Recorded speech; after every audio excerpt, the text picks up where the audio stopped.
জামাই ষষ্ঠীতে বোনেরা সবাই বাড়ি গিয়ে কি কাণ্ড ঘটালাম দেখো। সারা পাড়া জুড়ে আমরা বোনেরা আর ভাই বোন তার ছেলে মেয়েরা মিলে আম পাড়া চালু করলাম। এত উঁচু গাছ, কেউ লাঠি, কেউ বাড়ি দিচ্ছে, কেউ আবার কুড়াতে ব্যস্ত। এই যে দেখো, দুই দিদি লেগে গেছে আম পাড়তে। ভাগনা ভাগনা দেখো কি সুন্দর করে আম পাড়বে।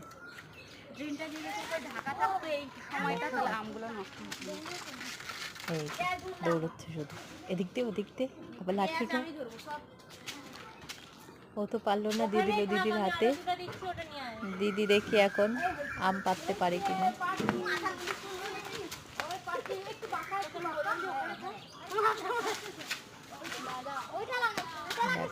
কুটা দিয়ে কি করে আম পাড়তে হয়, এই যে পেরে দিল।